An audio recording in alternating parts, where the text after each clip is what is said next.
everybody, welcome back to my channel. My name is Maria and I am a PA student that will be graduating in 1 week. Today I wanted to go over a highly requested video, a question that I get a lot, and if I am looking over to my side constantly, it's because I'm looking through notes, so I apologize for that.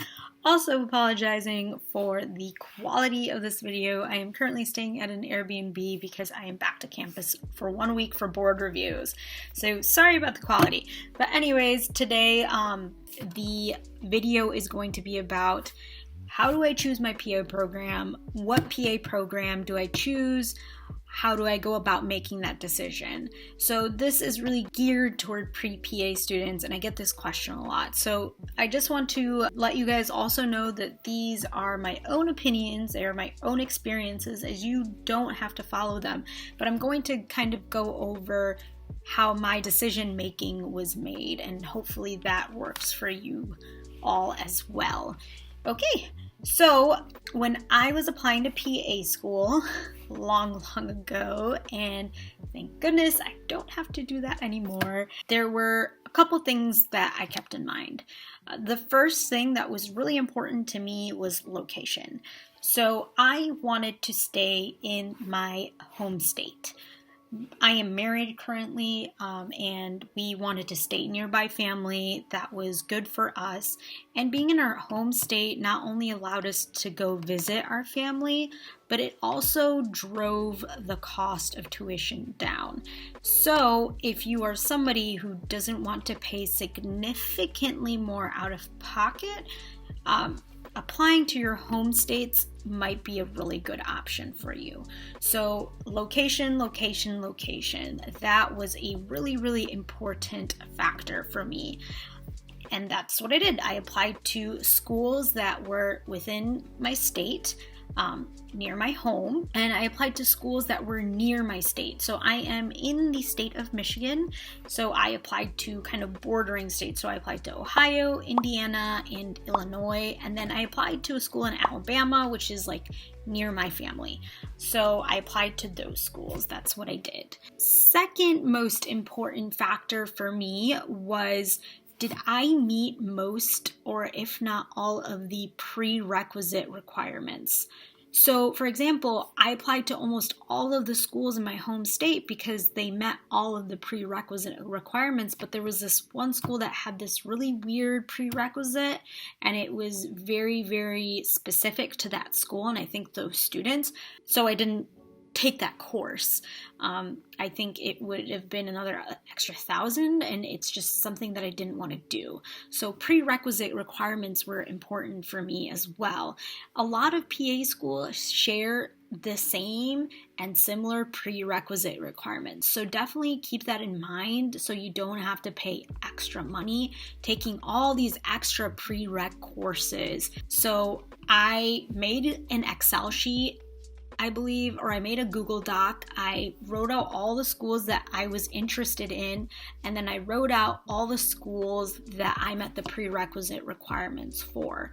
And if there was like 2 prerequisite requirements and I needed those 2 prerequisite requirements to apply to like 10 schools that I was interested in, I took those prerequisite requirements. But if there was 1 prerequisite requirement and it was like 1 school out of like 20 schools I was interested, I didn't even bother. Like, I didn't want to deal with that. So that was also an important factor for me when I was considering PA programs. The third factor for me that I was interested in, or that I was looking at, was accreditation status. So accreditation status was really important to me. I did apply to schools with probation status, but I also kept in mind why those schools were on probation status. So probation status does not necessarily mean, like, if you get accepted into a school with a probation status, from what I understand, and don't quote me on this, you will graduate from that school. They can't just completely pull, like ARCPA wouldn't pull the accreditation and students wouldn't be without like a program. I did meet a student who was on probation status, and then the program themselves decided to like cancel themselves. Like the program was like, we got to start over. and those students had to get placed into other schools. So that was kind of crazy. That was like a weird story that I heard. But other than that, like, keep in mind on why schools would be on probation status. What is it? Because of like poor staffing? Is it because of poor academic abilities from students? Is it because of poor PANCE rates? Is it because of silly paperwork?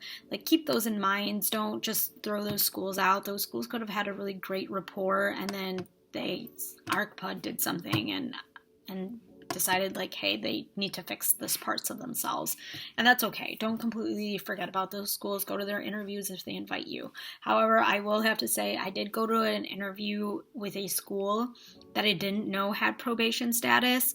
They didn't mention that they were on probation status during like the interview process, and that to me was a little shady, because I think if you get accepted in that school and you don't know, I mean, you should know, you research that school, but let's say supposedly you don't know and you pay hundreds of thousands to go to that school and they don't tell you why they're in probation status and all these like red flags start coming up, like, I think that's a little fishy. So I think, personally for me, I think it's important for schools to be transparent, because you are paying a ton of money to go to those schools. So keep that in mind. Accreditation was important to me in terms of applying to PA schools. That's what keeps the standards of PA schools high. That's what keeps PA schools accountable. So keep that in mind. Another thing I also want to mention is PANCE rates and graduation rates. Those are really important to me. It needs to be said, if a school had a severely lacking PANCE rate, if it was like below the national average, why are they below the national average? What was the circumstances behind that? Why was it so low? Are those students clinically prepared during didactic year? Are they clinically prepared during their clinical rotations? So keep that in mind. Graduation rates also are really important to me. Why would students shouldn't just be dropping out for no reason. Students shouldn't just be failing for no reason. That's important. Students need to be helped by their faculty, helped by the people within the program as well. That shows you a lot about a school too. They say, hey, we have 100% graduation rate and we have a great PANCE national average. We, really support our students. We really support, their academics and et cetera, et cetera. So that was really important to me as well. So I think to go off of this, location, cost, accreditation status, PANCE, and graduation rates, really pay attention to those.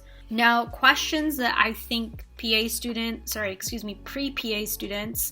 prospective PA students should ask PA schools during informational meetings or informational settings. So a lot of PA schools and graduate programs have informational sessions, and that's when you can ask questions, and sometimes you just don't know what questions to ask because you've never been through PA school. Like, how are you supposed to know that? You've never been in that program. So questions I wished I asked was, what is your remediation policy? Okay, is your remediation policy is you fail an exam and you're kicked out? Is it you have to pass all exams by 80%, and if you don't pass, then you get a chance, and then you can take the exam again, and if you take the exam again, do you get kicked out? Is it remediation, deceleration, like you get pushed back a year? What is your remediation policy? I think that's really important for students to know. I was very fortunate. I didn't fail any exams, but it can happen. It happens to everyone, especially during COVID. Like, anything can happen if you need to remediate a course. Do you have to redo that whole year? I don't know. So those are questions I think you should ask schools. Second is, if something traumatic happens during the program, let's say someone passes away, someone dies, something horrible happens to you, God forbid any of these things happens, what is your grievance policy? What is the policy on that?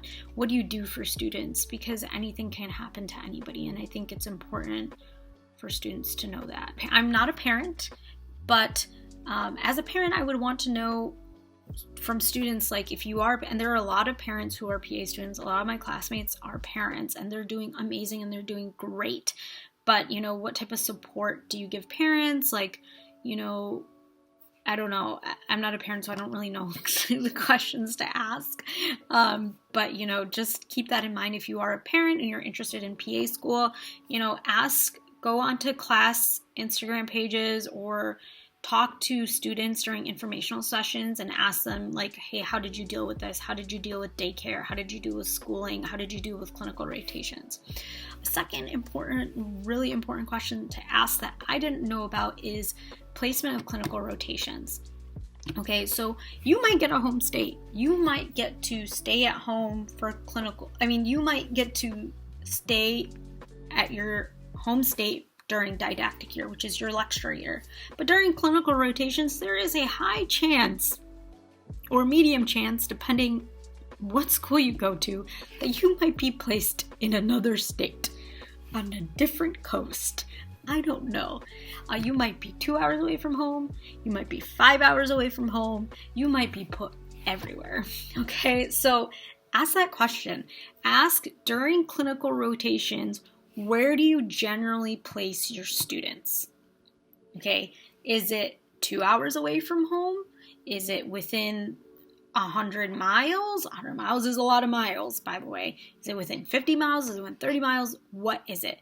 Are you in different clinics every month, or are you in one hospital system or one general system the whole year?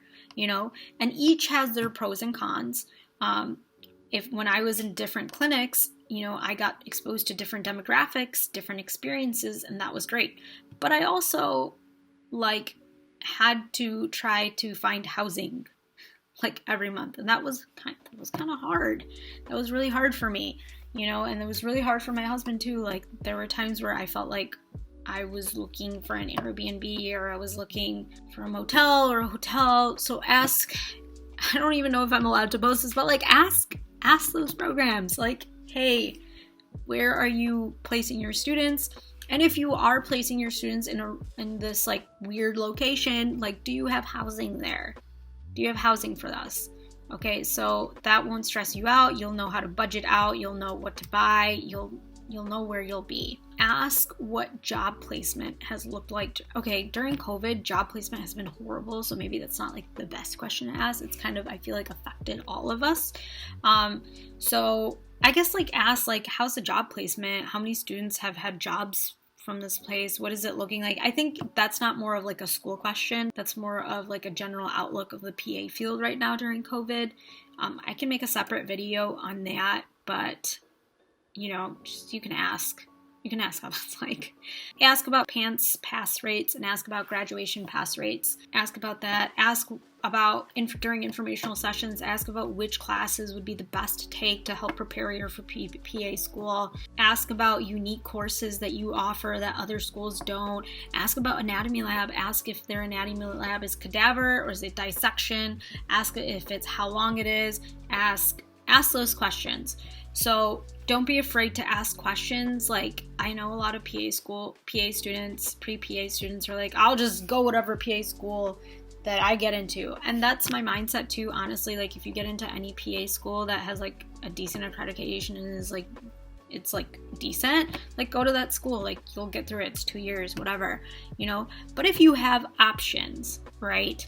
If you have options, ask those questions, especially if you get accepted and let's say you have 3 or 4 acceptances and you can pick and choose, right? You know, so be mindful of that. Also, these questions will help hone you down on choosing and applying to schools. It'll save you on costs during CASPA applications. It'll save you in cost overall. I know PA students who literally applied to one school and got into that school because they're I'm going to school, that's the school I'm going to, I live here, that's it, cutthroat, right? I applied to 15 schools. I did not need to apply to 15 schools. I did not need to do that, but I did that. But I think that was more for my anxiety and my concerns as well. And I had gotten into one school in my home state, so I was I'm going to go to the school. This is it. This is what I'm going to do. Okay. Also keep in mind, no PA school is perfect, and that's not what you should expect. PA schools are not perfect, but have expectations for that schools too. Okay. Have expectations that they should uphold. Okay. All right, and if you have any other questions, feel free to leave them in the comment below. I hope this answers a couple questions. Again, these experiences and opinions are personally my own. They are not reflective of my school or future employers or whatever, mine own only. There, I just want to help you. All right, well, I hope you have a wonderful day, and peace out.